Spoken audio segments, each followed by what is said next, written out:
What's up, everybody? Looks like we have working audio right out of the chute this time, which is a great start and much better than the last YouTube live show. But welcome in. I am John Kurtz. You guys know if you're here. We're here for college football. We're here for the Big 12, and we're here for conference realignment. And this is going to be pretty realignment heavy today because Brett Yormark, man, my guy, just went off in the media about the Rose Bowl, about expansion, about Gonzaga, all sorts of quotes coming out from Brett Yormark, all within the last, I don't know, 20 to 30 minutes. So, okay, I'm getting the John Standard Time jokes. Actually, I was a little closer to being on time. It's like 1 minute late, guys. It's 8:16 according to my computer. And I had to switch things up at the last minute because of all these Brett Yormark comments. All right. But I am ready to unload the clip on that. And some of the comments include expansion being potentially on the horizon here for the Big 12. This was Brett Yormark unabashedly repping the league the best that he could, man. And it was awesome. Awesome to see. I keep telling you guys, Yormark is somebody who's going to fight for the league in a lot of different ways, and he continues to do that. I love to see it. We're going to break it all down, man. But that is not the only thing that is positive about the Big 12 here today that we're talking about. We've also got the Big 12 championship TV ratings to talk about, and that has sparked a pretty wild cycle, I would say like mini news cycle here in the last 48 hours that included the Utah athletic director quote tweeting me, Stuart Mandel responding with positive words of affirmation for the Big 12, and Utah fans just flooding my mentions with, I'm not going to say nonsense, but some delusions of grandeur about their status in the college football world, which will not surprise many of you who have been around here for a while. I know it won't surprise the BYU fans who are present and watching this right now. So that's on the docket. Transfer portal's been going crazy in college football. Oklahoma State seems to have been hit the hardest so far, but they also got a huge win today with a linebacker that they picked up. So if we're going to dive into the portal, that's been the main thing, if I'm being honest, that I've seen there. Also, I shouldn't forget this, lest I forget this. At the same time that Brett Yormark is once again dominating a media cycle, George Kliavkoff is getting crushed. And actually, it's one time where I would step in and defend him a little bit. I don't think he deserves to be getting crushed quite as much as he is for his comments about Deion Sanders in Colorado. But Kliavkoff, as I told you last time, has been kicking the can down the road on the TV deal. Doesn't think it's going to happen this year. And now is holding up Deion Sanders as a potential reason for that as well. I actually think that's not a terrible play by him, but man, he's getting worked even by guys like Mandel. Stuart Mandel trashed him for it. So does not seem to be a very smart way to go PR wise. So it's a rough time for the Pac-12, good times, baby, in Big 12 country. So, it's going to be a fun chat when that is all that we are talking about today. So if you guys are in here, this is how you can get your voice heard on the chat tonight. I'm not going to see everything that's happening in here already at about 130 people in here. Way too much happening. So if you want to get your opinion or your question or comment on, you can click the $ below the chat box where it says say something. That is how you donate. You do that. It'll tack your chat up at the top for me. It'll pin it up there. Guarantees that you make it on here tonight and is a way to support me giving you Big 12 content on a week in, week out basis here on the channel, even in the off season. I mean, this is basically the off season. I guess we still have the Bulls coming up, but in essence, this is the off season, and man, it's heating up. It's heating up. I feel like this will be the juiciest chat we've had in a while, actually, now here that the season ends. That's kind of the beauty of college football these days, is that there's almost as much happening between realignment, the transfer portal, coaching carousel. I mean, there's almost as much content in the offseason as there is in season or more, and juicier stuff that's happening here in the offseason. So college football has done that part very well in controlling and dominating news cycles for a very long time. But I mentioned donate $ below the chat box if you want to hop on and get your question or comment on the chat tonight and support the work that I'm doing. You can also support the channel for free just by liking the video. It just takes one click. Go over there, click that like. It helps me with the YouTube algorithm. If you're watching this after the fact, like and comment. That helps too. Comment, tell me I'm an idiot, tell me you love me, whatever it is. I don't care. Just comment. It helps. Every little bit helps, guys. So that's what we've got. John-Kurtz-4 on Venmo if you're watching after the fact and not catching this live and you want to support the channel as well. That is another way to do it. So pretty loaded today. Pretty loaded. And I see R Webb in here with the first donation. Appreciate you, R Webb. R Webb was helping me as I was sitting there putting together my outline for the show tonight, R Webb was DMing me all the quotes that were coming out from Brett Yormark tonight, which were incredible. And R Webb says B Izzo takes no prisoners. And ain't that the truth, my friend? Ain't that the truth? B Izzo takes no prisoners right now at all. He doesn't care. He's not here for, wise man once said, I'm not here for social graces. Brett Yormark isn't here for social graces. He's not here to just bow down at the altar of the Rose Bowl, for instance, like everybody else seems to be in the college football world. So I freaking love it. Absolutely love it. Zach mentioned something that I have kind of in the other section of what we can talk about today, and that is Cincinnati hiring head football coach Scott Satterfield. And I don't mean to subject that like, oh, Cincinnati hiring a head coach isn't a big deal. It's just when Brett Yormark comes out with these comments and kind of kicks everything down the line. But yes, interesting hire, man. I mean, I think of Cincinnati as being the place for like the young, hot, up and coming coach. Obviously it's a level below the trendy one nationally, but like Cincinnati's just been a launching pad for people in their coaching career, and they've had such a great eye for talent. Satterfield was in like an awkward situation at Louisville where they seemingly kind of wanted to get rid of him, but he kept winning just a little bit too much for them to get rid of him. And now Louisville's got Jeff Brom coming from Purdue, which has been what they've wanted forever. So Louisville basically got their best case scenario. And now Cincinnati welcomes in Scott Satterfield. That's an interesting one, man. I don't know. I mean, it seems it's not bad. I don't think it's bad, but I guess I wonder what the ceiling is for Satterfield at Cincinnati. That would be my thing. That feels to me like a hire with a decent floor, but I don't know what the ceiling is on Satterfield. So Zach, I know Zach and I have been DMing a little bit about it too, and I'm just not entirely sure what to think of that one. So Cincy fans, definitely let me know what you think about the Satterfield hire. And I will try, now that it is the offseason, I may be able to try and do a little bit more. I hate to promise too much with this because I try to just limit myself from working too much because of everything I have going on right now. But I would love to talk to somebody from Cincy, like who covers Cincy, about what the reaction has been to that hire and what they feel like that is going to do heading into the Big 12. But anyway, appreciate you being here, Zach, as always, my friend. And hey, I hope it works out for the best. Certainly, there is this part is absolutely true. This is a fact. You can't take it away.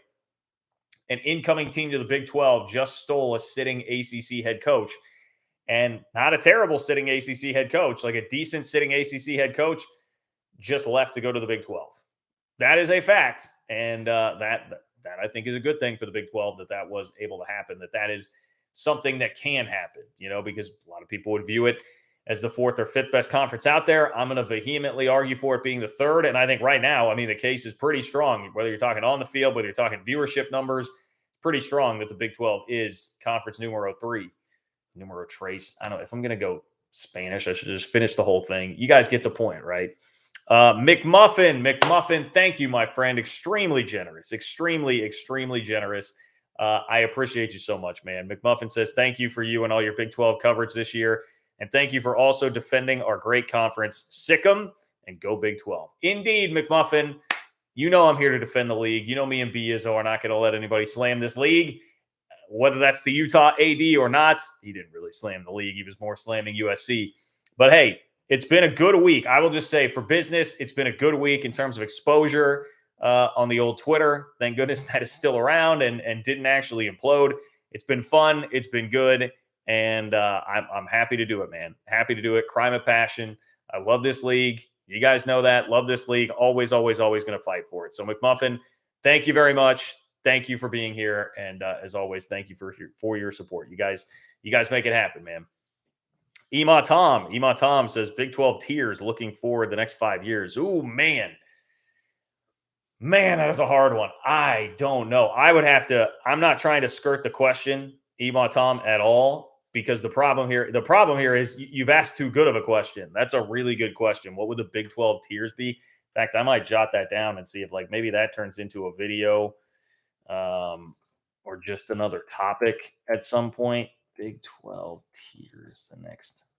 Let me see if I can put some thought into that and give you a better answer on that, Ema Tom, because there are so many dynamics with that. That in some ways is like an impossible question to answer right now, because there are just so many moving parts and pieces to all of this, including next year, a 14-team league. I was thinking about this in the context of K-State today, just talking with some K-State buddies of mine, like, where do things fit in next year? And we were like, man, not only do we have the portal going on, not only are we waiting on NFL draft entrance, which the deadline for that's mid-January, we also don't have the schedule for next year. Like, nobody knows who's playing who's having, who's going to get screwed on what road trips they have and play in the new schools and all that.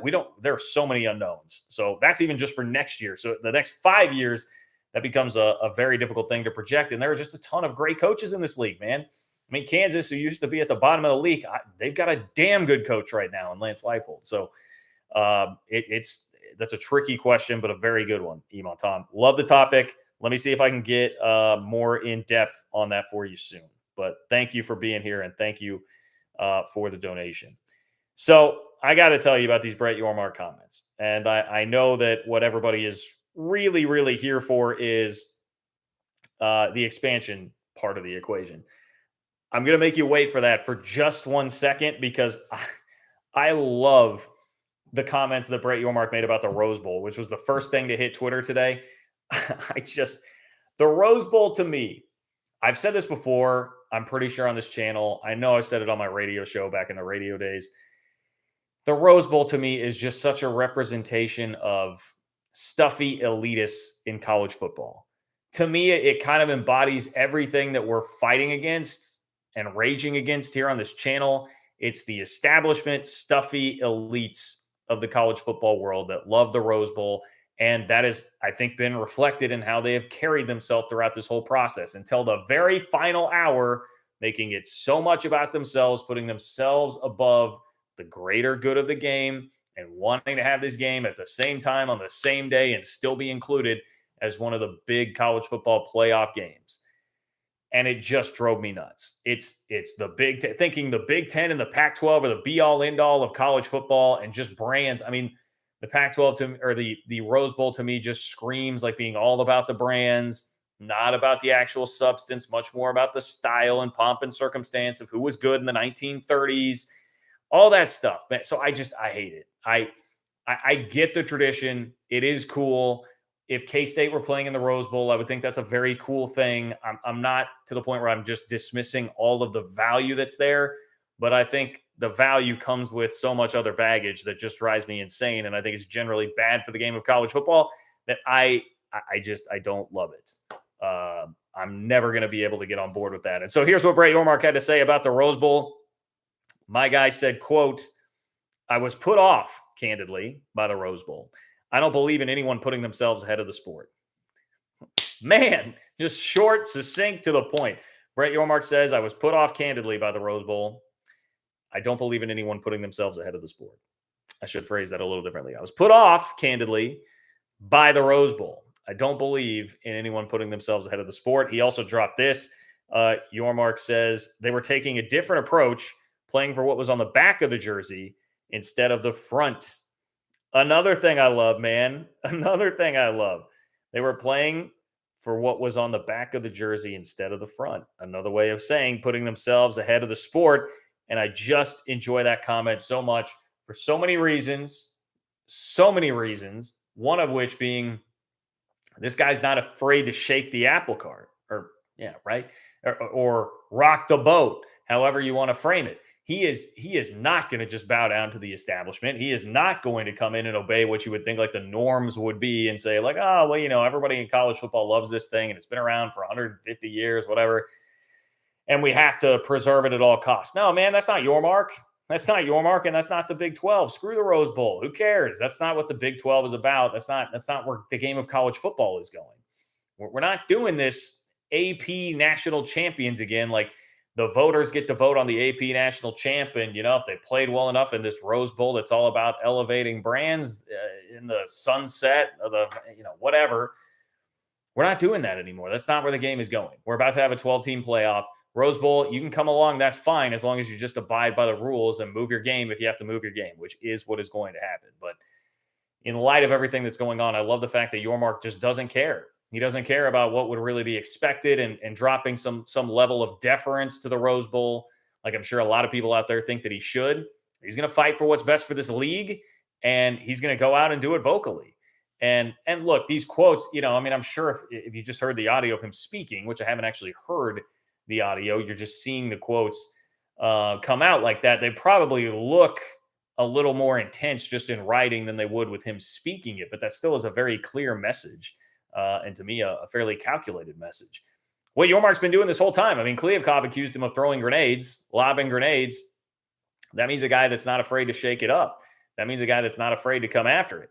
And I think this just embodies that spirit. I mean, you can see the way the Big 12 has been interacting with its own platform on Twitter. Not afraid to come out and defend itself and throw numbers out there and come after Feinbaum and all these different things. He's going to fight. This league is going to fight. I'm going to fight. I know you guys are going to fight, and we're going to continue to do that for the best of this league. So our fearless leader is very much on board with that. So when I first saw that, I thought, man, that's going to be a comment that gets a lot of run. We're going to be talking a lot about those Rose Bowl comments. And then it was followed up with multiple other comments here that I think you'll understand are going to generate a lot more discussion. Namely this, Brett Yormark on expansion, quote, over the course of the not too distant future, I would expect things to happen. So Brett Yormark says over the course of the not so distant future, he expects things to happen on the realignment front with Big 12 expansion. I'm looking at my DMs right now. R Web is still DMing me new quotes coming out from Brett Yormark. There was another one about Gonzaga. Brett Yormark asked about Gonzaga specifically. He said, quote, if there's a standalone basketball opportunity that creates value for the conference, excellent. If basketball comes with football, great. For us, it's all about value creation.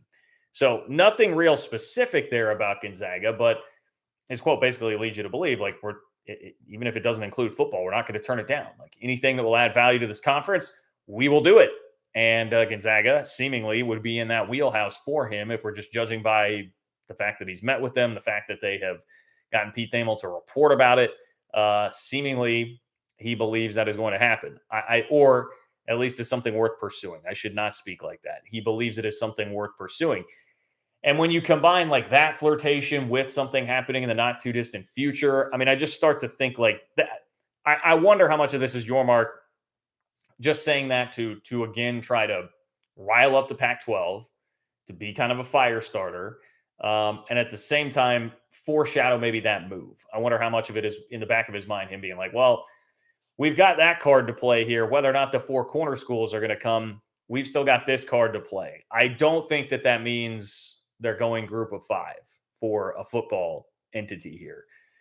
That's not what I believe it means. I mean, like maybe if you're going to somehow be able to get San Diego State, but I just, anything beyond that, I certainly would not be in favor of. And I'm here for being creative. I'm open-minded about Gonzaga, even with some of the concerns about how much, how Mark Few may be the real linchpin to that. Like, what can you do without Mark Few there? But I'm still open to Gonzaga. I don't think I'm open to like Memphis, Boise, anybody like that, Fresno in football right now, unless maybe San Diego State. You can convince me the case for San Diego State, but everything else, four corners or bust, or ACC breaking up somehow, Oregon, Washington not signing on the dotted line for the Pac-12, like whatever it might be. I'm just not there for that. And I don't think Yormark is either. I would not take that to be, hey, we're just going to expand at some point here, come hell or high water. I don't think that's really the case either. I think it's more like, hey, we've got a lot of plates spinning right now. We've got a lot of irons in the fire. We're also at a time, Yormark is also probably thinking like right now, we're red hot, man. We are red hot. You go look at those TV numbers, the peak. I'll get to more of the details on this in a minute. But the peak viewership number of over 12 million for the Big 12 was the highest of any conference championship game on Saturday. More people at one point in time watched the Big 12 championship game on Saturday than any other conference championship game. That was after dominating the Pac-12 and ACC in ratings last year in the conference championship game. You've had two playoff teams now in the last 2 years with Cincinnati and then TCU this year. Things are cooking right now for this league. So you have some momentum and something to really stand on, I think, to rise up and say that, make a comment like that right now. Strike while the iron's hot. So it just seems like Brett Yormark is a very confident dude. I still don't, the perception from Pac-12 country continues to be this is like a slick wheeler dealer kind of guy. Like this is the used car salesman, whatever. To me, he's much more just very measured, calculated, and confident. I don't think it's like brash. I don't think it's over the top. I just think it's measured, calculated, and confident, and certainly not afraid. There's no fear in that guy at all, and he's going to do what he thinks is right. I definitely respect that out of him. I will admit that there's a part of me with the expansion in the not too distant future that just makes me like a little bit antsy. Like, all right, what is this? Because I don't want it to be some reach from the Group of Five football wise. But we've heard no real rumblings of that, and I don't see a guy who's much more about like bigger brands from his background, working at Rock Nation, and then working with major entities like NASCAR back in his career. I don't see that being the type of move that would be in his wheelhouse, and I really do wonder about Gonzaga. Another comment that he made today was this. It says Big 12 Commissioner Brett Yormark on the Big 12's 4 new schools and what lies ahead. It says, quote, "We'd love to get into that 4th time zone, and we will at some point. We will at some point." Again, Gonzaga comes into play here, right? That could still fall under the umbrella of Gonzaga. But that's a lot of confidence for Brett Yormark just days after Utah's athletic director, quote, tweeted me, Utah's athletic director out here reading my tweets, quote tweeted me saying that Utah isn't leaving. Now, the full context of that is that I said, basically, long story short, the Pac-12 got destroyed in the TV ratings by the Big 12, and the Pac-12 had a leaving big brand, their biggest brand playing in the game that is leaving, participating. And they still got outdueled by the Big 12 easily in the TV ratings. He quote tweeted it and said, "We are not leaving," which is intended obviously as a shot at USC, saying that they're actually the biggest brand, not USC, which is ridiculous from a brand standpoint. But I like the fact that he did that. I would love that if that were my AD. I love him sticking up for his school in that respect. It also is a little bit of a public acknowledgement that they're fully behind the Pac-12. And we've kind of heard that this whole time.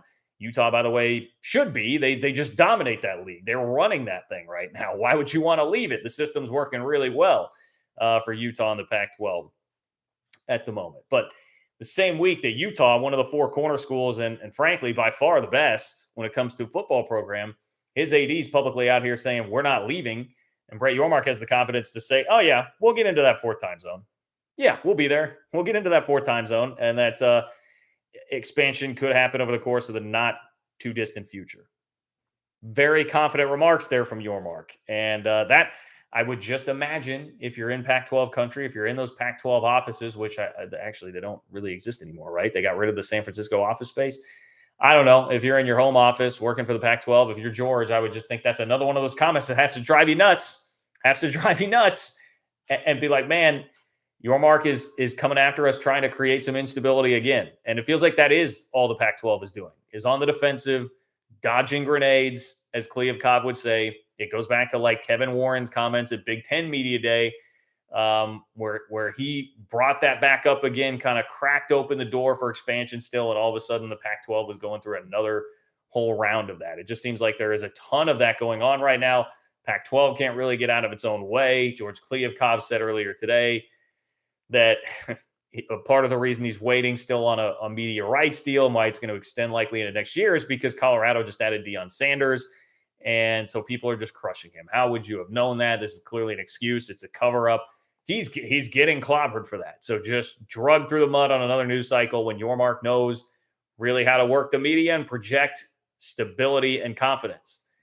And like, what has the Big 12 been lacking for years? Like this, decades at this point. Stability and confidence. Yormark is giving the league stability and confidence with what he says. And does he need to back it up? I mean, yeah, sure. But like, he's done a pretty damn good job of it so far, right? He got the TV deal done, and he got it where the schools are going to make more money, even after everybody said 60% of the value was lost after Texas and Oklahoma. So he's put together a track record so far of backing up the things he is saying.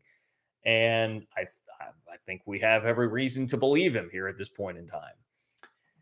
So It's a lot to digest. We will have more on that as it goes. I want to get to some more of your donations here, but we will continue to dive into more of that. I've kind of tied together all the topics that we're discussing here today, but I can go more in depth on all of them. I certainly do want to. Let me clear up a couple of things, though. Zach, our Cincinnati fan in here, offers up his Satterfield thoughts. Satterfield thoughts from Zach. He says, not in love with the hire, but I don't think anyone would live up to Fick, and I'm glad we didn't just settle for a random Mac guy. I think that's a fair take. That seems like a really reasonable take, Zach. It is going to be next to impossible. I say next to impossible for anybody to live up to Luke Fickell, but how many times have we probably said that about Cincinnati, whether it was Mark D'Antonio or Butch Jones or Brian Kelly, and yet every single time, Cincinnati, basically every single time, maybe one U.S. politician notwithstanding, they have really lived up to some high, lofty expectations there with that Cincy program. And I can see where you'd be like, taking a chance on the next Mac guy just doesn't. We seem like we're above that at this point, and frankly, you are. College football playoff program that's just been excellent over the last 15 years, and now is moving into a bigger conference, Power 5 conference. Like you probably should be. Not that there's anything wrong with taking the next Mac guy, and you guys have done it very well, but I get it. I get why you would say I like having a more established coach there. Again, to me, that comes down to, all right, so then what's the ceiling? It's a safer, I think, hire than going with the next Mac guy. Like, I know I'm spacing on his name, but the Kent State head coach who just left to go be Deion's offensive coordinator at Colorado, which is crazy.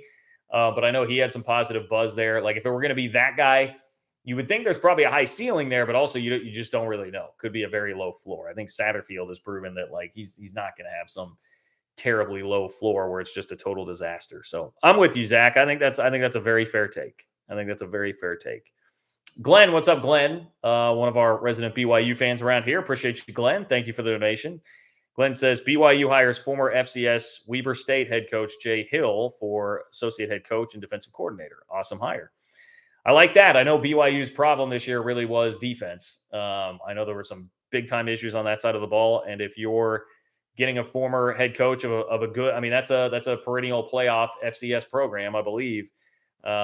Getting a former head coach there, defensive background, I think that seems like a very good hire on paper based on what I know about it too, Glenn. So I'm with you. Hope that works out, certainly for BYU, because it seemed like that defense was a major problem throughout the year. Let me see. Trying to get caught up here. It skipped ahead on me. Wolf58. What's up, Wolf58? Always love having you around. It's been a minute, man. Wolf58 says, better snatch up Colorado while you can. With the hire of Coach Prime, I hear my Big Ten cohorts are suddenly, maybe slightly interested in the Buffs. Okay. Wolf58's an Ohio State guy. For those of you who don't know about that. So when he says Big Ten cohorts, that is what he means with that. The Colorado dynamic here is very, very interesting. Colorado literally in the span of a day went from being the dullest, most boring college football program out there and perhaps the worst Power 5 college football program out there to all of a sudden being the most interesting. We'll see about how good they're actually going to get, but certainly the most interesting, one that demands media attention, and one that, I'm sorry, I don't think this was as ridiculous a comment as people are making it out to be about George Kliavkoff saying that he actually was waiting in part on a TV deal now because Colorado has hired Deion Sanders. So this was a tweet from Ross Dellinger, National College Football Reporter, who said, Pac-12 Commissioner George Kliavkoff says a factor in delaying his league's new media rights deal was the impending hire of Deion Sanders. Quote, he adds value, he says. I mean, he's getting torched for that comment. And like, I can understand it, especially this is part of the problem. Kliavkoff has not really earned the benefit of the doubt on this for anybody to really respect him and take seriously comments like this. Look, are you holding up a deal like a month ago because you think Colorado might hire Deion Sanders? No, of course you're not. And so that's like, people are taking that route a lot on this. Like you didn't know that hire was coming. This is an excuse. You're struggling to get the TV deal done. There's something else going on here. And I think he very well may be struggling to get the TV deal done. I don't think it really has anything to do with Colorado and Deion Sanders. And this may just be a way to try and cover it, sure. But it doesn't seem like the worst way to do it, because I look at it like this. Do I think that this is going to add any substantial value to his TV contract? No, I don't. But I don't know. Could it add a little bit? Yeah, maybe. I would think maybe. I don't. It's a little more intriguing. The problem for the TV networks is going to be like, I mean, how long does Deion stay?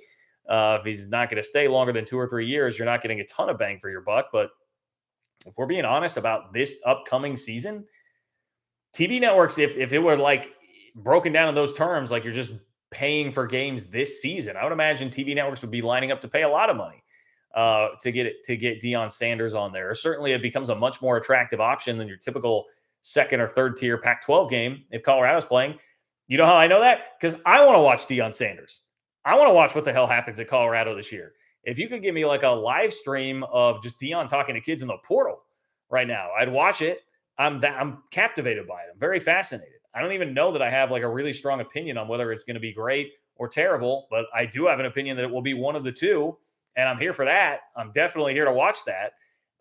So I don't. To me, it didn't come across as that dumb. I was like, oh, that actually seems kind of smart. Like you can use it as some cover right now when it's a huge story that everybody is talking about. Maybe it gets you an extra couple pennies for your TV contract, which every little bit helps. And you're no longer like, they're not in a race with anybody. The Big 12 has already wrapped up its deal. So the timeliness doesn't seem to be as much of an issue for getting that TV contract done. So I'm sure there are issues with it. I'm sure there have been, as long as it's been now some snags there and trying to get it done. Yormark came in like that and just got it done for the Big 12. So I'm sure there is some of that going on. That problem has been there already. I don't think Deion Sanders making these Deion comments really is emblematic of anything else. There have been mistakes made already by Kliavkoff in this process. I think he's getting outdueled by Yormark. But Deion Sanders in Colorado doesn't really have much to do with any of that at all.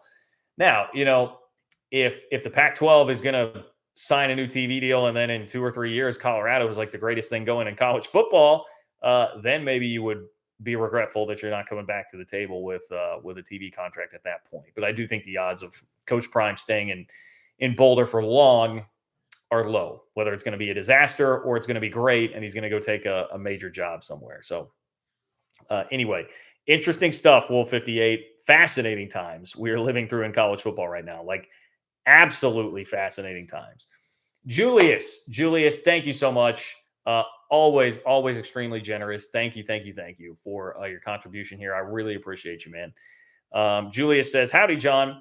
I'm here for the great content, but fellow Coug fans, shorts all year, would like to remind everyone to like the video. Go Cougs. All right. Hey, shout out to Shorts All Year. Definitely recognize Shorts All Year in the chat and appreciate him being here as well. So, hey, everybody, you heard Julius. You heard Shorts All Year. Please go like the video. Over 400 people in here tonight, man. The expansion stuff really gets the people going. It's provocative. It gets the people going. Please like the video. Totally free, cheap, easy way to support the channel here. Really helps. If you're watching after the fact, please leave a comment as well on the YouTube video. That also does help. But Julius, thank you for being here. Thank you, BYU fans. BYU fans, I'm gaining even more and more respect for you guys as I continue to deal with Utah fans in my mentions. I don't even look at it. I tweet something about Utah. I come back in 2 hours and there are like 75 responses, like 75 replies to the tweet. They're just on it like flies on you-know-what. A lot of them fairly delusional about their standing in the college football world. And I'm not really trying to disparage the program. It's a very good program. I have a lot of respect for it. I think Kyle Whittingham is one of the top 10 coaches in the country. I think he's excellent. But it doesn't change the fact that Utah is the second best brand in their state because BYU has a national following and the history and all of that. I mean, there's a reason that TV execs, when the Big 12 was looking around for the 4 teams to add, it was reported that TV execs told the league the one school you can add that would legitimately add tangible value to the TV contract that we can say for sure is BYU. The one that's realistic and out there and not in a sitting Power 5 conference. It was BYU. And that's because of the national fan base.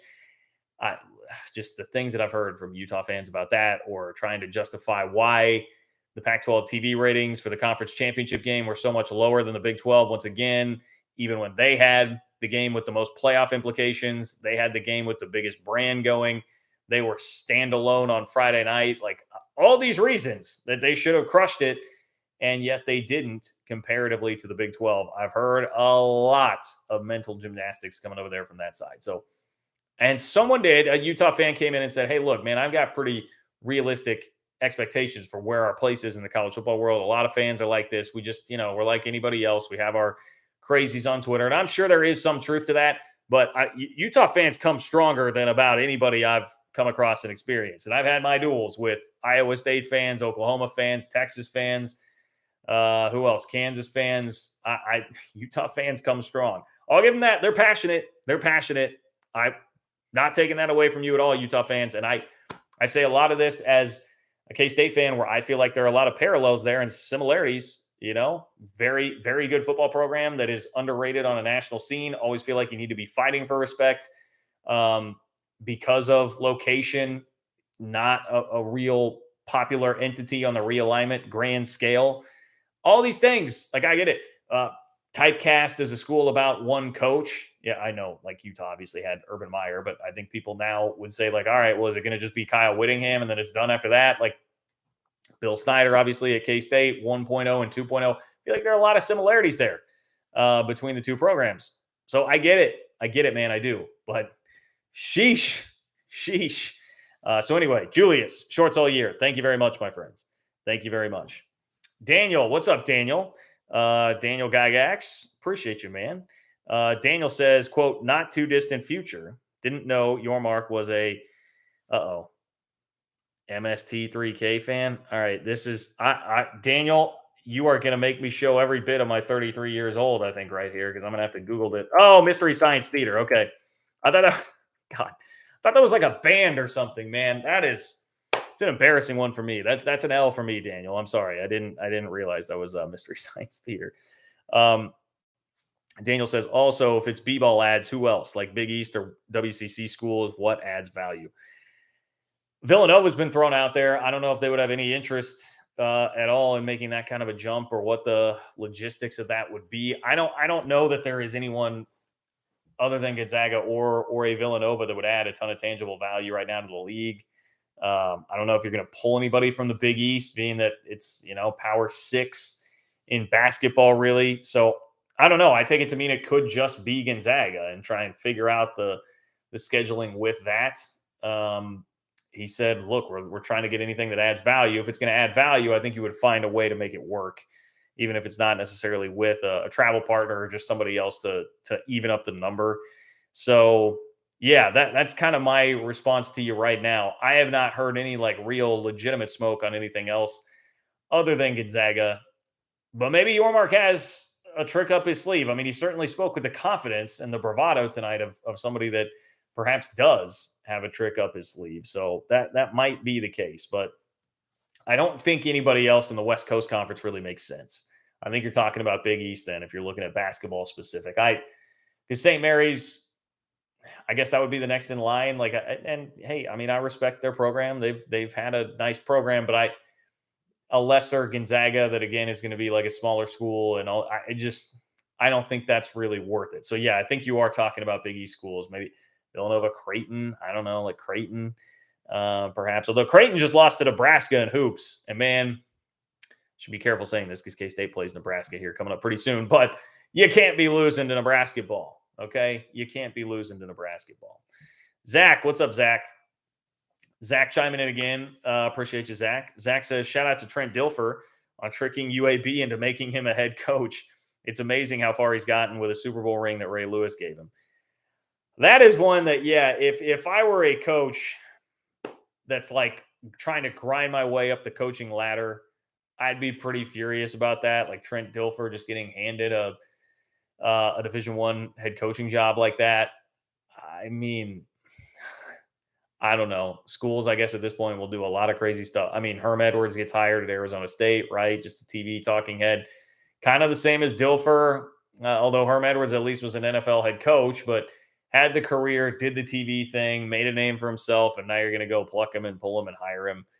It's kind of like, to me, how I get frustrated with, you see a broadcast, like a play-by-play guy's son all of a sudden getting major jobs. And it's like, man, I know so many really talented sportscasters just grinding their butts off that are not getting those opportunities. And you, even though you might be really talented and good, I mean, you get the opportunity because of who your father is.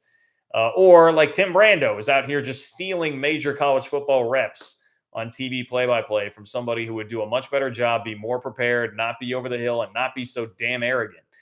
So that drives me nuts. So I feel like it's kind of the same thing with Dilfer there, where it's like, man, young talented coaches that deserve the opportunity much more are not getting that because UAB wants to go hire him. Maybe it'll work out. Maybe it'll be great. I don't know. I guess you can old takes expose me if that is the case. But yeah, that one I roll my eyes at. To be completely honest, I do roll my eyes at that. All right, couple more here. Oh, shorts all year is in here. What's up, shorts all year? Shorts all year says like the video. Great show, John. Thank you, shorts all year. Appreciate you guys. You bumped up those like numbers with your mentions there, so thank you. Thank you for that very much. Travis, what's up, Travis? Travis Powers in the house. Travis, I appreciate you, my man. Travis says Matt Campbell is still at Iowa State, but every non-defensive coach is gone except Nate Scheelhaus, the new OC. Former Illini legend, youngest OC in the sport at 32, hoping he has the same impact Colin Kleindozer has at KSU. That's a really good comp, I think, Travis. And to be honest, when I saw that, I thought that makes a ton of sense. I like the move from Matt Campbell. It is very much the same type of move that K-State made when they got rid of the old guard offensive coordinator who had been buddies with the head coach for a long time for K-State. That was Courtney Messingham. Obviously, Iowa State has followed suit here now, bringing Nathan Scheelhaus up. Colin Klein was the young guy that was making a mark on the recruiting trail that I think people felt like had a really bright future. He got his chance, and he's been excellent this year. Excellent. K-State in Big 12 play, by the end of it, had points per drive-wise the best offense in the conference, which is wild, and did it in large part throwing the football. Also wild to me. So he's been great. That's the route I would go. I know Nathan Scheelhaus is a really good recruiter. You don't have to do much other than just look at the way Iowa State's been recruiting to figure that out pretty fast. And just from talking to folks, and really one guy in particular that I do a podcast with is pretty plugged in on the recruiting scene, especially like in the Kansas City area. I know has raved about the work that Nathan Scheelhaus has done there. So yeah, I like it. I like the move. You need to get younger. You need to get, I assume he's well liked within the locker room. You definitely had to make a change. There was no doubt about that. You had to make a change. Was it Tom Manning, who was the offensive coordinator before that? You had to make a change in Ames there. And I think Scheelhaus is that's a good route to go. So, Travis, I think if I were an Iowa State fan, I'd be very optimistic about that. I saw Chris Williams, who I respect quite a bit in terms of his coverage of Iowa State. I saw he seemed to be pretty on board with it from what I gauged on Twitter. So I would think that's probably playing pretty well in Ames. And, look, not always the biggest fan of you guys, but I would even say for your sake, I hope that offense does not look as dreadful next year because that was pretty painful to watch this year. Very, very painful to watch. Even as an outsider and somebody that kind of wanted it to look that bad, it got painful to watch. It really did. Our web says deal ends in 18 months. Tick, tick, tick, George. That is true. The Pac-12, they have some time here. They're not competing against the Big 12 at this point for a deal, but yeah, the clock is ticking. You can't ride this thing out forever. Kliavkoff is going to have to get some kind of a deal done at some point for his league, and right now not really tracking exactly in the right direction for that. Wolf 58 chiming in again. Appreciate you, man. Wolf 58 says, so getting together for Army Navy. Call me unpatriotic, but I can't think of a more boring way to spend the last gasp of college football's regular season. I mean, I'll admit I'm not the biggest Army Navy guy. I'll flip it on, but I wouldn't sit there and watch it intently. But I still do. I do think it's a very cool atmosphere. I do think it's a cool tradition at the end of the year. Yeah, is it? I just consider it kind of. I look at it this way, Wolf 58. I don't really consider it college football regular season. I know it technically is. I just consider it basically like a standalone, like a bowl game, a more meaningful bowl game now. Because that is one thing you get from this game. You can see how damn much it means to those guys. You can see how damn much it means to the fans, the people in attendance on both sides. And I do respect the history of it. It's also not something, I think, like the Rose Bowl that would try and hold up the actual sport for its own good. So I don't have any reason to hate it like the Rose Bowl. So I'm pretty neutral on it. I'll flip it on. I'll pay attention. I'll watch the highlights if I miss the actual game there, but I'm not going out of my way to sit down and watch it. Wolf 58, honestly, what I would do, because it's been such a great year for K-State, I might just sit down and watch some of the games that I have on the old YouTube TV library there from this year. K-State and Big 12 games. I've got them all, man. I've got them all. I have every single Big 12 football game that has been played this year on actual networks, not the ESPN Plus games, but they're all in the YouTube TV library. Cougar Tracks, what's up, Cougar Tracks? Cougar Tracks, thank you for the donation. Cougar Tracks says, all I want for Christmas is a Utah Bowl loss. Well, they've been pretty good at that. There's my one shot. There's my one shot. Let me double check that to make sure. I was looking at Utah's year-by-year results here. I mean, I know they lost the Rose Bowl last year. Okay, yeah, 3 straight bowl losses. All right, I thought I had that covered pretty well. Then before that, a lot of domination in the Heart of Dallas Bowl, Foster Farms Bowl, Las Vegas Bowl, Sun Bowl. But yeah, Holiday, Alamo, Rose, not gone well 3 of the last 4 years for the old Utes. So might be onto something there, Cougar Tracks. I don't know. If you ask Santa pretty nicely, it seems like that's something he could probably do. Something he could probably make happen. Jason, what's up, Jason? Jason, thank you for the donation. Jason, you ask a great question. Jason says, might have missed it. Are you going to the Sugar Bowl? Well, I was very much on the fence until about 3 hours ago. And about 3 hours ago, without divulging too many details here, and I do need to follow up, make sure this is 100% good to go. So, could fall through, could burn me. But I had somebody offer up a free place to stay in New Orleans, very close to Bourbon Street. And that is probably going to be the tipping point. Taking away that cost, probably just going to wind up driving, which will suck. But airfare is ridiculously expensive, and the flights are getting tougher and tougher to come by now as K-State fans gobble them up to go to New Orleans. So I will probably just suck it up and drive. But hey, drive, free place to stay, then just cover the ticket. That I can do. That I can handle. I was worried about, massive expense from a super expensive flight and a really expensive hotel room and all that stuff. I'm going to fight and scrap my way there, man. I'm going to fight and scrap my way there. I think I will be there. I think I will be there. So hopefully you are too, Jason. And I'm sure I will see a lot of K-State fans there, because I know I've been surprised even by how many people just that I know in my life that are, K-State fans, but not diehard fans or anything, that have jumped all over it and are making the trip. So if anybody has New Orleans suggestions, or how, I've never been, was supposed to go to a bachelor party in March of 2020. Didn't happen. And since then, I've just been waiting to go experience New Orleans for the first time. So you guys let me know. You guys let me know what I need to do to get the full New Orleans experience. Okay, if you guys want to hop in, you got about 10 to 15 minutes here, 10 to 15-minute warning for the live chat tonight. If you have something that hasn't been covered, you want to get your question or comment in on the YouTube chat tonight, click the $sign below the chat box where it says say something. That is how you can do that. It will pin it up at the top for me and supersede everything else in the chat. You can also donate to my Venmo page, John-Kurtz-4, if you're catching up on this and not getting it live.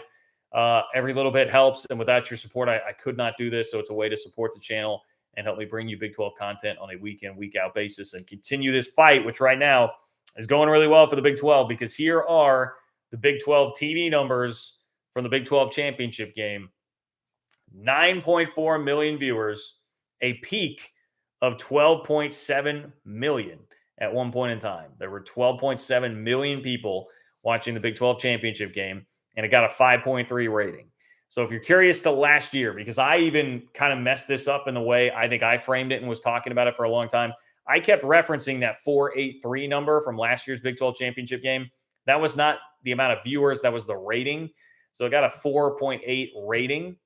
The Big 12 championship game this year got a 5.3 rating. So there's your improvement.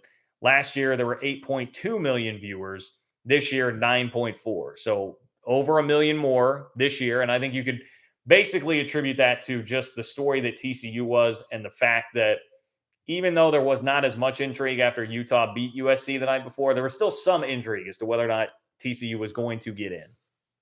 I think that does a lot of it. Plus, Big 12 was just a great league this year, and I think people knew going in that this was expected to be a really good game. So you have to also credit K-State for being a game opponent and somebody that that the rest of the country knew very much so was going to put a scare into TCU and make it a good game.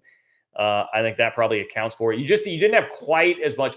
There were outside college football playoff hopes there, and Oklahoma State, all told, as it turned out, may well have been able to get in with a victory there. So there was some of that last year, but not quite as much, and not quite of like a singular entity like TCU being such a big story and generating so much discussion in the college football world. I think that is a lot of the increase there. But look, I've got a full laundry list here of things to rattle off to you about how impressive this is.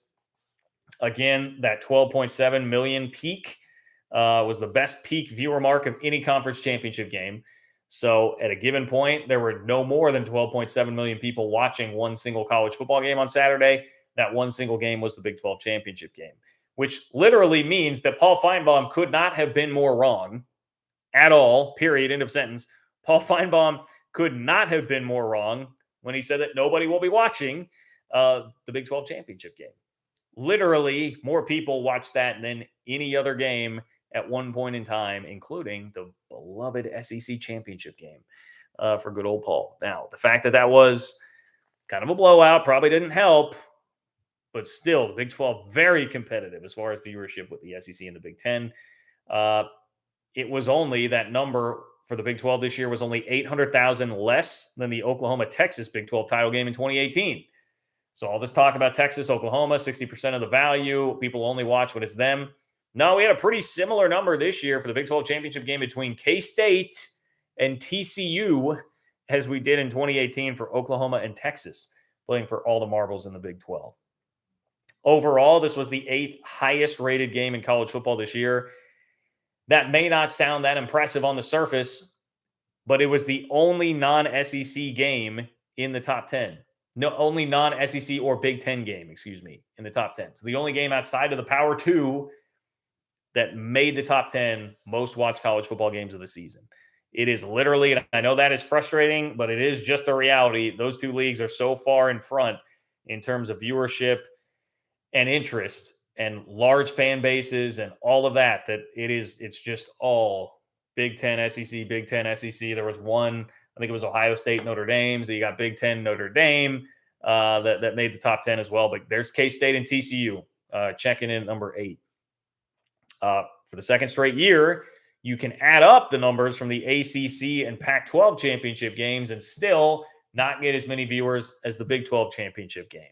Second straight year that's happened, guys. Last year, I remember making a big deal out of that. The ACC and the Pac-12, you add those numbers up, you're still not getting as many eyeballs on the game as what the Big 12 had. And this is now with, again, the Pac-12. Let's just lay this out. The ACC, look, you know my stance on Clemson. It feels like Clemson has slipped from elite to just very good. Maybe things will change with Klubnik now at quarterback. Maybe it was all about Dabo being too stubborn with DJU. But you've lost Brent Venables as defensive coordinator, new athletic director. You lost your offensive coordinator last year. Just a lot of change there in Clemson. And again, they slip up and fall short. There were no college football playoff implications there. The ACC is just, let's be honest, to me, kind of a boring conference. And so, of course, the viewership was going to be very low, and it was. Here, I can give you the specific numbers. I should do that. If I'm doing my job correctly here, just a 1.9 rating with 3.47 million. So the Big 12 gets 9.41 million, 3.47 for the ACC. So you're talking almost triple the viewership there for the Big 12 of what the ACC put together. But for the Pac-12, man, Pac-12 had 5.97 million. So about 3.5 million less than the Big 12. And that is 3.5 million less with their biggest brand playing, by the way, a departing brand, but one of their Texas or Oklahoma's playing with major college football playoff implications, the most of any singular game on conference championship weekend. It was a standalone game, and it was basically in that after dark sort of time slot. I guess it was just really dark as opposed to after dark, but how much have we heard about that standalone Pac-12 night game being there and such a huge advantage for the Pac-12, and yet it wasn't enough of an advantage to come even close to sniffing what the Big 12 put together. And here is how you know. Here is how you know that this is a big deal for the Big 12 and that there's just not much that the Pac-12 can really say to defend it. You know that because it's been generally crickets from the Pac-12 propaganda machine. We got one now deleted tweet from John Canzano where he started to reference the Friday night aspect of it. He put one sentence in a reply to somebody and said, we can't compare the Friday viewers to the Saturday viewers, and then said, but I'm most impressed by the SEC number being that high because the game was a blowout. I mean, something I'm paraphrasing there, but that was, he very quickly transitioned and tried to deflect, but then deleted the tweet, which is something Canzano does a lot. Guy deletes tweets a lot. And he did with that one. And then just, I never saw anything else about it. Wilner actually did respond to my tweet. And he just simply said, I think the TV numbers for the Big 12 and Pac-12 championship games are both really good for their windows. So that was it. I mean, when you get that silent of a response from the Pac-12 propaganda machine, that tells you, I mean, it's just kind of an L that you have to take and you have to wear sometimes. It happens to me every once in a while. I do take an L, or I will see something where I'm like, man, I wish I could respond to that. I wish I could come with some positive Big 12 quip or some K-State, like pro K-State quip there, but I really can't. I've kind of been checkmated here. It happens. It does happen. And sometimes you sit there and say, like, I just need to sit this one out.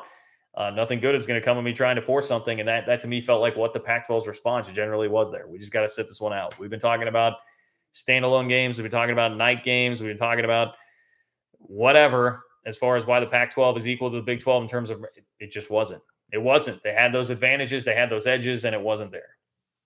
Was not there. If you put that game at 11 a.m. on Saturday, that's not making up a 3.5 million viewer gap. That would make up some of the gap. I would imagine it probably would some, but not a ton. And it should be mentioned. I mean, the Big 12 was still up against, weren't they up against the AAC, which was not a bad conference championship game. I don't think it's siphoning away many viewers, but I mean, the Pac-12 didn't even have that to go up against on Friday. So just great stuff, man. I mean, it's great stuff for the future of the league. It seems so healthy that you've had 4 teams, not Oklahoma or Texas, playing the Big 12 championship game in the last 2 years. You've had 2 teams from your new league in the college football playoff each of the last 2 years, 2 straight for that. Pac-12 has gone 6 years without anybody there. You had more people watching this Big 12 championship game at one point than any other conference championship game on Conference Championship Saturday. Pac-12 media or propaganda machines being quiet. Stuart Mandel even came in with some positivity, replying to my tweet there, summarizing the whole thing. Stuart Mandel said the Big 12 has been killing it this year. We got that on Mandel. Like that's where things are at right now, guys. I mean, that confidence boost that we all had last year based on how all this went, same thing happened this year, just doubling down on the Big 12 and doing it with 2 new teams and doing it with Oklahoma having a far worse season. I mean, the collective of Oklahoma and Texas this year had a far worse season than they did last year, just because Oklahoma at least got close to the conference championship game and went down to the final week of the regular season there with that game with Bedlam before things were really settled. So much worse and less relevant year for those 2 schools in Texas and Oklahoma. And yet here is the Big 12 still thriving. And that leads me to another Brett Yormark quote here. This one was Brett Yormark says, this is from Ross Dellinger of Sports Illustrated. Big 12 Commissioner Brett Yormark on the 2022 season, quote, "We are the deepest conference in America, and it played out. There was a perception that this conference was defined by Texas and Oklahoma. We are bigger than 2 schools." Damn right, Brett Yormark. Damn right. The Big 12 is bigger than 2 schools and bigger than Texas and Oklahoma, and they continue to prove it. And we have more data to back it the hell up after what we saw there. Okay, I'm going to run through the rest of these donations. You've got just a couple of minutes if you want to squeeze something in here. Click the $ below the chat box where it says say something. That is how you can hop in and get your donation in here, make your voice heard before I hop off the chat tonight. Also, please like the video. Totally free. Helps me out with the YouTube algorithm. Like the video. If you're watching this after the fact, comment on the video as well. That helps with the algo also. Christopher. Thank you, Christopher. Christopher Bynum. I see the donation there. I don't see a message with it. So I apologize if I'm missing something there, Christopher, but I appreciate you. Thank you for being here, and thank you for supporting the channel. Jason. What's up, Jason? There we go. Jason says, love that the Utah AD retweeted your realignment. Not up to him. Yeah, look, I thought it was great. I mean, first of all, the quip that he made was pretty good, and second of all, I'll just take the publicity. I mean, I'm here for it. If he wants to be elevating my platform by tweeting to it, I am definitely here for that. I was going to try and read you the specific. I guess I framed this up for you earlier, but I took to Twitter and said, look, the Pac-12 was 3.5 million behind the Big 12 when they had their biggest brand who is leaving playing when they were a standalone game on Friday night and had massive college football playoff implications. And he just quote tweeted it and said, "We aren't leaving. ... Taking a shot at USC, saying, okay, you said their biggest brand is leaving. The biggest brand is not leaving because we're the biggest brand, and public affirmation there to the Pac-12. So, yeah, quite the deal. Quite the deal. I don't know if you guys remember this, but George Kliavkoff did actually tweet at me one time. That was last year when I said I've never encountered something more scary than trying to pronounce his name because I was just having a hell of a time with it. Even though I could read through it as many times as I wanted, I just kept stumbling over his name. And I don't remember what exactly he said. It was kind of funny. But I've got Kliavkoff, I've got Mandel, I've got Wilner, I've got the Utah AD. Pretty esteemed list there. People that have tweeted back at me. So look, Pac-12. I know you guys love me. You guys love me, Pac-12. Four corner schools. Maybe you'll be here someday, Utah. We'll see. Utah should be defending the Pac-12 because they're just beating it like a drum right now. Of course, Utah wants the Pac-12 to continue. They want free trips to Pasadena. That's not a very easy thing to pass up there. So come try it in the deepest conference in America. Might go a little bit different, Utes. And shoot, you're already losing 3 games a year in the Pac-12 anyway. So it would be a little tougher, I might imagine, in the Big 12. But you should be fighting for the Pac-12. You should. Alan, what's up, Alan? Alan says, thanks, John, for being the voice of the Big 12. Just here to show Jayhawks support for the new Big 12. Still mad at Texas and OU. Let's crush Bama, Ole Miss, and Arkansas. Rock Chalk Jayhawk, Alan. Yeah, I am here for that. I am here for that message. I will say this about your Jayhawks, Alan. I mean, one, you know the respect that I have for them. And it is a massive bummer to me that they're not playing Missouri. I've said it before, I'll say it again. I loved watching that game growing up, even though, not super fond of both schools, certainly not of one. It was a great game, lots of hatred, all the things that make college football great. Would love to watch it again. Love to watch it again. I have the 07 and 08 games. I always think back to those when I really think of KU Mizzou. But even the games that didn't mean that much were still really fun to watch between the two. But having said that, Arkansas I still think is a pretty fun consolation prize in that game.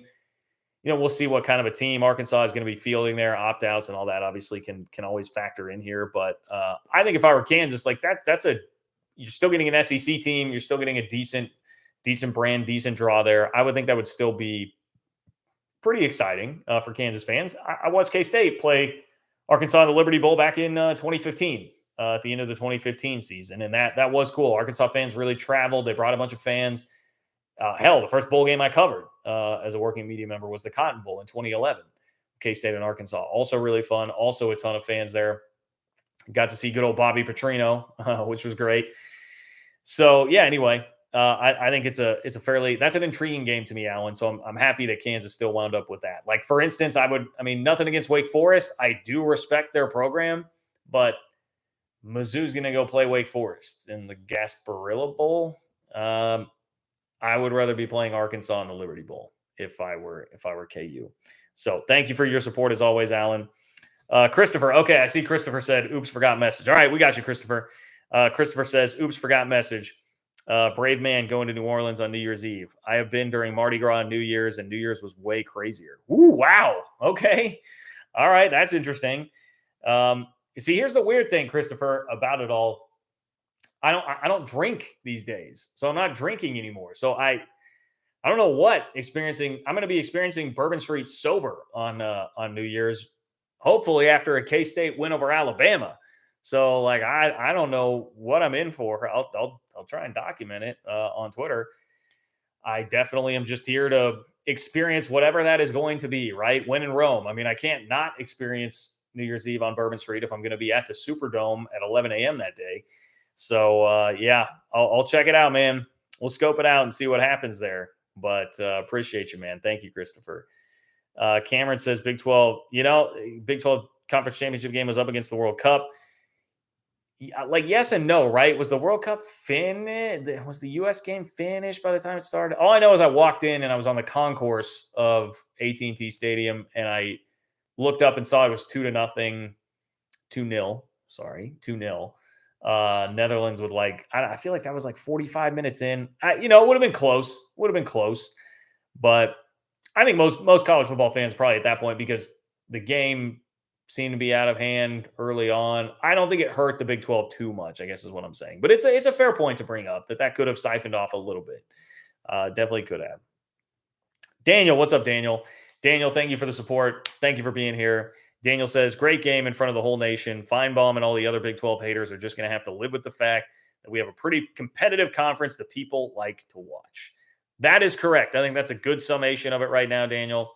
It is a hyper competitive conference that is very entertaining, and people do like to watch it, and it has produced college football playoff teams here each of the last 2 years. I know Cincinnati didn't go through the Big 12 last year, but they made the playoff and they're coming into the league. And then TCU went through that gauntlet this year, got through the regular season unbeaten, made the playoff. And now all we need is TCU to deliver, man. I don't think I have ever wanted a result so badly that did not involve K-State as I do TCU beating Michigan. For the sake of the league, for the sake of how much I just have disdain for the Big Ten and how much they coast on having 2/3 of that conference being absolute crap and just stuffing the schedules of the big boys who can play 1, maybe 2 games a year against difficult opponents in conference play, be able to lose a game and still make it to the conference championship game, Ohio State. I loathe how that conference works and is set up, and that just the mere fact that they have massive fan bases is the reason that they're sitting here in this power position. So go take it to them, Frogs. Go take it to them. Win that game. Get the respect for the league. Get Michigan the hell out of here and get the Big 12 respect that it deserves. I saw earlier today that Stats of War, Parker does a great job with the advanced models there. I think his model had it as like an 8-point game, something like that, like Michigan by 8. So that seems, that seems pretty reasonable. But I think TCU absolutely can hang with Michigan.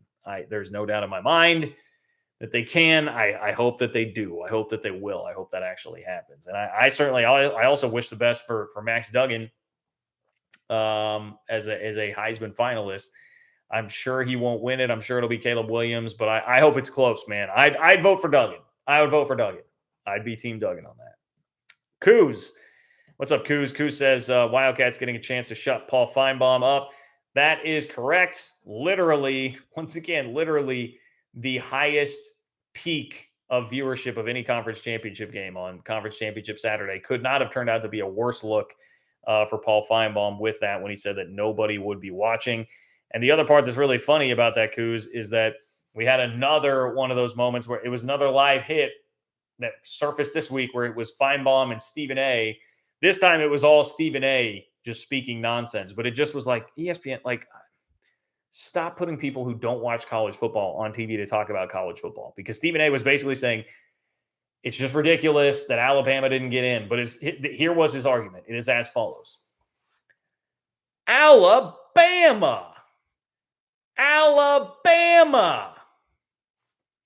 That was it. That was the argument from Stephen A. Smith. He just yelled Alabama about 17 times and offered no insight or analysis. Clearly has not watched a TCU football game this year and just screamed about Alabama. How can you have the playoff without Alabama? Well, okay, Stephen, let's just take the preseason poll and the top 4. We'll let the AP vote on the top 4, and we'll just start the playoff in September and have them play it right there, because that's the logic that you are using. Noel, what's up, Noel? Noel says, love Yormark. Best thing to happen to the Big 12 besides Texas leaving. Yormark is the best thing that's happened to the Big 12 in a while. I really do. I really do. And today was a great day, I think, for those of us that are Brett Yormark supporters. I love the comments that he made today. If you missed any of that discussion, you can check it out here throughout the chat. A lot of ground that we covered, a lot of pretty exciting ground that we covered. So with that, I think I'm going to sign off, guys. I appreciate you immensely, all of you guys who are here. Everybody who donated, I really appreciate that. It's John-Kurtz-4 on Venmo. If you'd like to support the channel if you did not catch this live. Hit me up on Twitter at JL Kurtz if you have anything for me. I'm pretty responsive generally in the DMs there. Share the word, man. Share the word on social media, Facebook, Instagram, Twitter, wherever you have friends that are college football fans, that are Big 12 fans that you think would enjoy this channel. Let them know about this. Fan groups on Facebook are a really good way to help spread the word there, or groups about people loving the conference. If it's a Big 12 group, whatever, hit them with the link. Let them know about the channel. Tell your friends and family, and let's continue growing this community as much as we can, which has just been wonderful to see so far how much we have. I see Zach getting in here at the gun. Zach says, where's my dang 2023 Big 12 football schedule? I need to know if and when the Cactus Mafia will descend upon my beloved Cincy and make fun of our weird chili. That's pretty good, Zach. I think the Cactus Mafia will probably be pretty fond of you guys. I wouldn't think there'd be bad blood there necessarily. But what Yormark said, I think by the end of the year, that was not this past round of media engagements he did, but he said fairly recently here that it would be basically, I would expect it this month, Zach. I would expect it by the time you're opening up Christmas presents, I would think you're going to have a 2023 Big 12 football schedule. And I'm now getting antsy in that same boat with you. Like, man, let's get this thing. Let's see where K-State's going. Let's see where K-State's going. I want to know that too. And look, the rest of the league also. Love you guys. Thank you for being here tonight. Appreciate you all. I will see you on Sunday, unless there is major news between now and then. I can hit you up with a video between then as well. So keep monitoring the channel. Take care, and I will see you guys soon.